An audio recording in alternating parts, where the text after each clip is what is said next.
Amici di Directa Sport, un saluto da Francesco Pala. Le immagini di Riccardo Carta vi giungono in diretta dal Palabiano Raminis di Serramanna, dove sta per andare in scena la semifinale regionale di Serie C1 tra Čekićak e Sestus Sardinia. E alla fine Dideren la riconquista. Dideren! L'ha sbloccata la Čekićak, che si è portata in vantaggio col suo capocannoniere che fa 35 in stagione. Aquilina va addirittura in porta, c'è Arca e poi Farci! Ha raddoppiato il Čekićak con Danilo Farci, 2-0. Si torna dal 22, ancora Marini che poi cerca di ritornare da Aquilina col tocco sotto. Che gol ha fatto Aquilina, 3-0 Čekićak. In verticale da Versace si sta muovendo Carletti, Versace ancora, Versace in mezzo e alla fine questo tiro cross si deposita in rete. L'aria aperta al Sestus Sardinia, ancora con Versace, va in porta, alla fine Meda salva tutto, la palla non è entrata, incredibile.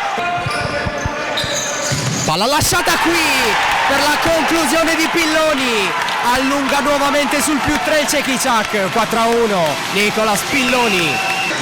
Aramu, palla forte, tesa, la palla passa e c'è l'autogol del Čekićak. Autogol del Čekićak e dunque 4-2. Garau, Galera, verticale a cercare Versace, duello con Aquilina, Versace va in mezzo, Garau! Che gol di Garau, che azione del Sestus Sardinia! Gol e assist per Versace, 4-3 ora al Palabiano Raminis. Palla prolungata verso Aramu, intercettato Farci, un 3 contro 1. Farci dentro, Dideren, ancora Farci, Aquilina!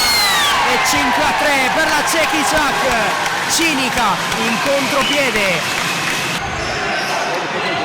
Galera Aramu. Spano dentro, Versace! Ha riaccorciato nuovamente le distanze il Sestus Sardinia. E Aramu contro Tuveri. Parte Aramu ed è 5-5. Si leva la maglia il capitano Andrea Aramu. Galera gira palla al Sestus cercando lo spazio giusto per colpire. Belleboni, palla dentro e c'è l'autogol clamoroso di Aquilina. L'ha ribaltata totalmente il Sestus Sardinia. Ecca, si riversa in attacco la Čekićak. Farci in mezzo. Dideren e 6-6, incredibile.